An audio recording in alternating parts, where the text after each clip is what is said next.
ডিমের একঘেয়েমি রেসিপি খেতে বোর হয়ে যাচ্ছেন? তাহলে দেখে ফেলুন চট করে আমার এই রেসিপিটি। আজকে আমি আপনাদের সাথে শেয়ার করতে চলেছি বাটার গার্লিক এগ। এই রেসিপিটি এমনই একটি রেসিপি যেটা কিনা বাচ্চা থেকে বড় সকলেরই মন জয় করা একটি রেসিপি। তো চলুন দেখে নেওয়া যাক কী করে আমি এই রেসিপিটি বানিয়ে নিয়েছি। যার জন্য নিয়ে নিয়েছি একটি বোল, তাতে দিয়ে দেবো প্রায় 4টের মতো ডিম। আর অবশ্যই কিন্তু আমার এই ভিডিওটি প্রথম থেকে শেষ পর্যন্ত দেখতে হবে। আর এখনও যারা আমার এই চ্যানেলটিকে সাবস্ক্রাইব করনি তারা অবশ্যই আমার এই চ্যানেলটিকে সাবস্ক্রাইব করে চ্যানেলটির পাশে থাকো। দিয়ে দিলাম এর মধ্যে স্বাদ অনুযায়ী নুন, আর দিয়ে দেবো ব্ল্যাক পেপার। আর এখানে আমি একটু বেশি পরিমাণে ব্ল্যাক পেপার ব্যবহার করছি, কারণ আমার ঠান্ডা লাগার কারণে না কোনো রকমের মুখে টেস্ট নেই, যার জন্য এখানে একটু বেশি পরিমাণে আমি ব্ল্যাক পেপারের গুঁড়ো ব্যবহার করেছি, যাতে একটু ঝাল ভাব লাগে এবং মুখে একটু টেস্ট আসে। আর আপনারা কিন্তু 1/2 টেবিল স্পুনেরও কম ব্ল্যাক পেপার এখানে ব্যবহার করবেন। এখানে অন করে দিয়েছি ওভেনটি এবং বসিয়ে দিয়েছি একটু প্যানটি হালকা গরম হয়ে আসলেই তাতে দিয়ে দেবো বাটারটিকে খুব ভালো করে মেল্ট করে নেব। আর হাতে প্রায় 15 থেকে 20 মিনিট সময় থাকলেই কিন্তু এই রেসিপিটি চট করেই তৈরি করে নেওয়া যায়। তো এখানে কিন্তু আমার বাটারটি খুব ভালো করে মেল্ট হয়ে গেছে। এবারে আমি ফেটিয়ে রাখা ডিমটিকে এর মধ্যে দিয়ে দেব। আর এই অবস্থায় গ্যাসের আঁচটিকে কিন্তু আমি মিডিয়াম টু লো ফ্লেমে রেখে নিয়েছি। আর এই ডিমটিকে কিন্তু খুব ডিপ ফ্রাই করা যাবে না, শ্যালো ফ্রাই করে নিতে হবে। আর এই ডিমটির একটি পাশ হয়ে গেলে আমরা অপর পাশ উল্টে পাল্টে নেব এবং একটু ভুজিয়া টাইপের তৈরি করে নেব। আর তাছাড়া ডিমের এই রেসিপিটি ছাড়াও কিন্তু আমার এই চ্যানেলে আরও অনেক ধরনের ডিমের রেসিপি শেয়ার করা রয়েছে। আপনারা যদি এখনও না দেখে থাকেন তাহলে কিন্তু অবশ্যই একবার হলেও আমার এই চ্যানেলে সার্চ করে দেখে নিতে পারেন। আশা করি আপনাদের সত্যি ভীষণ ভালো লাগবে। আর অবশ্যই একবার হলেও কিন্তু এই রেসিপিটি ট্রাই করুন। আর এই রেসিপিটি খেতে সত্যিই ভীষণ মজাদার। তো এই ডিমটিকে আমি সুন্দরভাবে উল্টে পাল্টে নিয়েছি এবং এই ডিমটিকে এবারে আমি এই প্যাচুলার সাহায্যে কিন্তু ভেঙে নেব। আর এইভাবে বাটার দিয়ে ডিমের অমলেট তৈরি করে খেতেও কিন্তু সত্যি ভীষণ ভালো লাগে। আমার তো ভীষণই ভালো লাগে। আর তোমাদের মধ্যে কাদের কাদের ভালো লাগে তারাও কিন্তু আমাকে এরকম কমেন্টের মাধ্যমে জানাতেই পারো। আর এই ডিমগুলোকে কিন্তু খুব ছোট করে ভাঙবে না, এরকম একটু বড় বড় সাইজেরই কিন্তু কেটে নেওয়ার চেষ্টা করবে। তো এখানে কিন্তু আমার ডিমটিকে সম্পূর্ণভাবে তৈরি করে নেওয়া হয়ে গেছে। এবারে এই ডিমগুলোকে আমি অন্য একটি পাত্রে কিন্তু ট্রান্সফার করে নেব। আর এই বাটার গার্লিক এগ বানানোর জন্য কিন্তু আমার এই এগটিকে সম্পূর্ণভাবে রেডি করে নেওয়া হয়ে গেছে। অন্যদিকে এই সম্পূর্ণ রেসিপিটি আমি কী করে তৈরি করে নিচ্ছি সেটা এবারে দেখে নেওয়া যাক। যার জন্য এখানে সেই একই ফ্রাইং প্যান বসিয়ে দিয়েছি, আবারও দিয়ে দিচ্ছি কিছুটা পরিমাণে বাটারটিকে খুব ভালো করে কিন্তু আমি মেল্ট করে নেব। বাটারটি মেল্ট হয়ে আসলেই এতে দিয়ে দেব গ্রেট করে রাখা রসুন। এখানে আমি 7 থেকে 8 কোয়ার মতো রসুন ব্যবহার করেছি।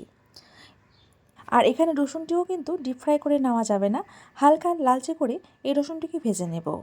আর এরপরেই কিন্তু আমি এর মধ্যে অ্যাড করে দেব কিছুটা পরিমাণে কর্নফ্লাওয়ার। আর এখানে প্রায় বড় চামচের 1/2 চামচের মতো এখানে কর্নফ্লাওয়ার আমি ব্যবহার করব। খুব ভালো করে এই কর্নফ্লাওয়ারটি এই রসুনের সাথে মিশিয়ে নেব এবং এরপরেই আমি এর মধ্যে ব্যবহার করব সামান্য পরিমাণে ব্ল্যাক পেপারের গুঁড়ো।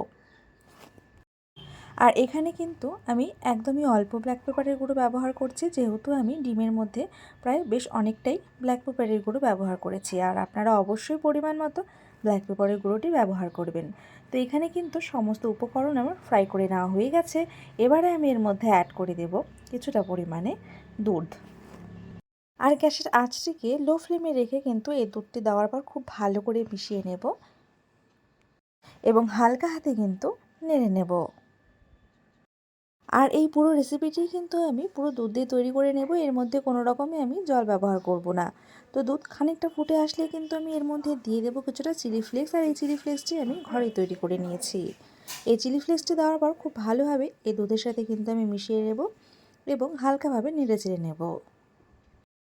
আর এখানে চামচের হিসেবে কিন্তু আমি 1 টেবিল স্পুনের একটু কম কিন্তু এখানে চিলি ফ্লেক্স ব্যবহার করছি। খুব ভালো করে মিশিয়ে নেওয়ার পর আমি এর মধ্যে অ্যাড করে দেব খুবই সামান্য পরিমাণে ফ্রেশ ধনেপাতা। আর এই ধনেপাতাগুলিকে খুব একটা কুচি করব না, একটু বড় অবস্থাতে রেখেই কিন্তু এই ধনেপাতাগুলিকে কেটে ব্যবহার করছি। খুব ভালোভাবে মিশিয়ে নেব এবং কিছুটা সময় ধরে নেড়েচেড়ে নেওয়ার পর আমি এর মধ্যে অ্যাড করে দেব ম্যাগি মশলা। আর এই ম্যাগি মশলাটি আমি পরিমাণ অনুযায়ী দেব। চামচের হিসেবে এখানে 1/2 টেবিল স্পুনের মতো আমি এখানে ম্যাগি মশলার গুঁড়োটি ব্যবহার করছি। এই ম্যাগি মশলাটি দেওয়ার পর আমি আবারও হালকা হাতে নেড়েচেড়ে নেব এবং এর মধ্যে অ্যাড করে দেব স্বাদ অনুযায়ী নুন। আর এখানে কিন্তু আমার রেসিপিটি প্রায় হয়েই এসেছে। এবারে আমি এর মধ্যে দিয়ে দেব ভেজে রাখা এই ডিমগুলো।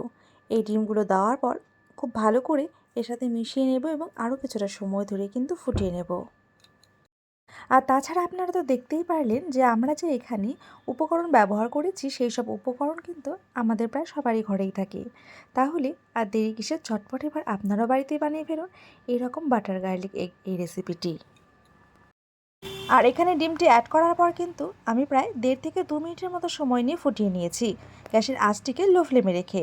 এবারে নামানোর আগে দিয়ে দেব আবারও কিছুটা পরিমাণে বাটার। বাটারটি মেল্ট হয়ে আসলেই সামান্য নেড়ে চেড়েই কিন্তু আমি গ্যাসের আঁচটিকে অফ করে দেব। আর তাছাড়া এই রেসিপিটি কিন্তু খুব একটা গ্রেভি থাকলে ভালো লাগে না, তাই গ্রেভিটিকে একটু টানিয়ে নেওয়ারই চেষ্টা করবেন। অবশ্য আপনারা এই ভিডিওটি দেখলে বুঝতেই পারবেন যে গ্রেভিটি ঠিক কী অবস্থাতে রাখতে হচ্ছে। তো গ্রেভিটি ঠিক আমি এই অবস্থাতেই রেখেছি এবং গ্যাসের আঁচটিকে অফ করে নামিয়ে নিচ্ছি। আর তাহলে আপনারা তো বুঝতেই পারলেন যে কত কম সময়ের মধ্যে এবং কম উপকরণ দিয়ে এই বাটার গার্লিক রেসিপিটি তৈরি করে নেওয়া যায়। আর এই রেসিপিটি দেখতে যতটা লোভনীয় লাগছে আর খেতেও কিন্তু সত্যি ততটাই মজাদার হয়। কিন্তু আপনারা যদি না তৈরি করেন সত্যিই একদমই বুঝতে পারবেন না। এর ওপর দিয়ে আমি ছড়িয়ে নিচ্ছি কিছুটা ধনেপাতা কুচি ডেকোরেশনের জন্য। তাহলে আমি আজকে এখানেই শেষ করছি। আপনাদের সাথে আবারও দেখা হবে অন্যান্য নতুন নতুন কিছু রেসিপির সাথে। আর আপনারা অবশ্যই সুস্থ থাকবেন, ভালো থাকবেন। ধন্যবাদ।